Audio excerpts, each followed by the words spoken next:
Directional overcurrent relay make LNT MC12A. This is low setting of overcurrent and this is high set. This is time setting multiplier.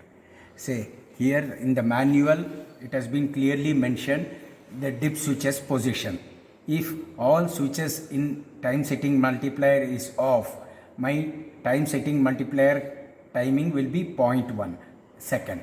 0.1 second will be for the severe fault.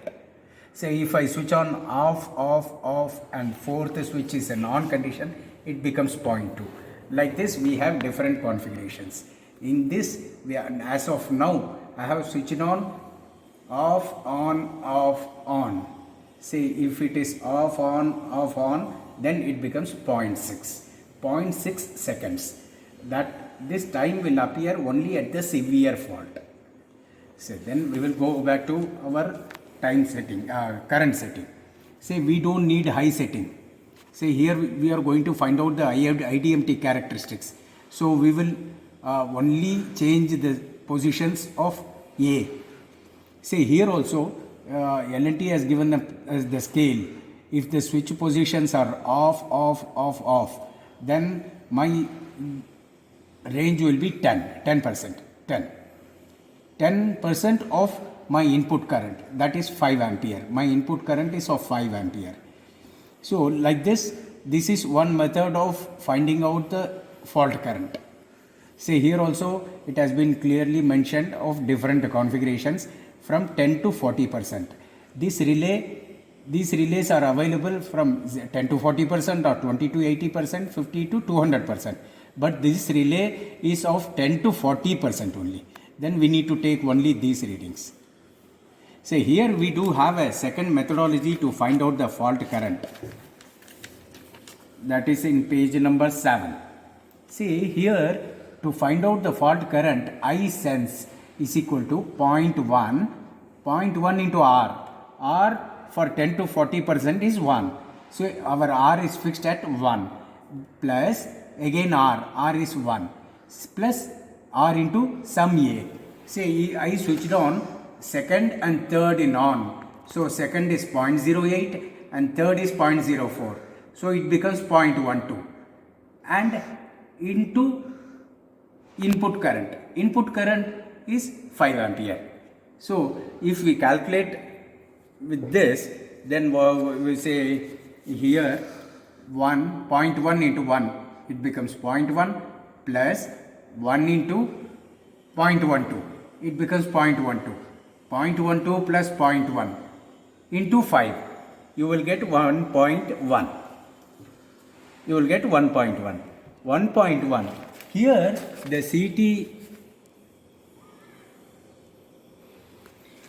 CT we have used is 30 bar by 2.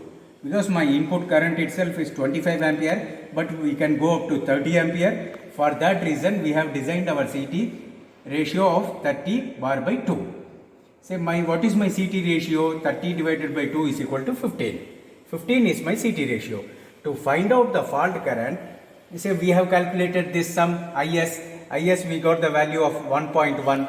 1.1 into CT ratio 15 becomes, we get 16.5 ampere. Any current beyond 16.5 ampere will be my fault current. Say if I apply 16.5, it takes maximum time. At the same fault, if I apply 25 ampere, the time decreases. This is what we are going to do now.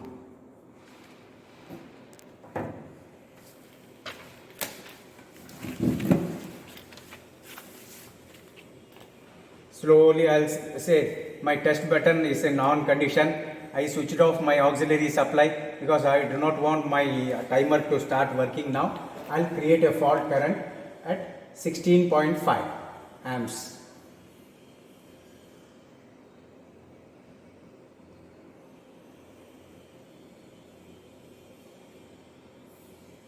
Yeah, I'll switch off this.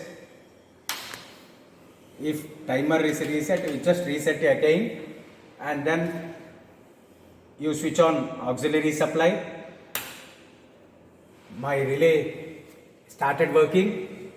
I'll switch on my breaker.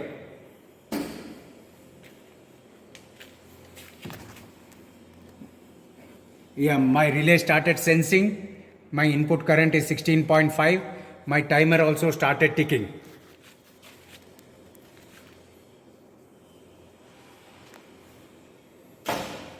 Yeah. At 16.5, see, as I have not taken the reading, I'll switch on the test button again. Say, I can take down the reading 16.0 ampere. It took 18.1 second. So again, what I will do is, I'll set another current. I'll switch off my auxiliary supply to relay. I'll set somewhere around 19 ampere. 19 ampere. And then reset the button, switch off test button, auxiliary on, breaker on.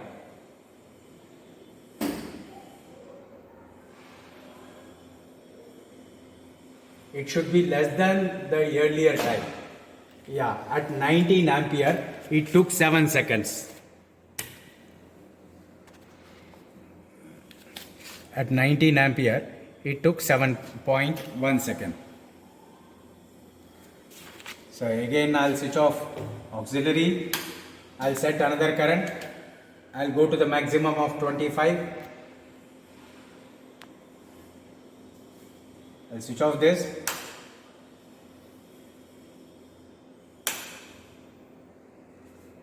I'll switch on the breaker now.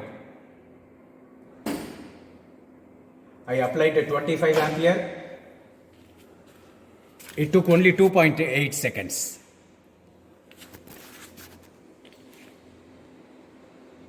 Yeah, we can draw IDMT curve. It is current versus operating time. Yeah, we can do this experiment with different settings of TSM and PSM. If we switch on all the dip switches, then it takes longer time. Say some student may ask, say here in this case, the fault current is starting only from 16.5, why so? Say if I switch on only one, if I reduce this, then my fault current varies. Say I can switch on only dip switch number 4, then what will happen? We can create fault from 10 ampere onwards. Say we can use these dip switches for different PSMs and different TSMs. Thank you.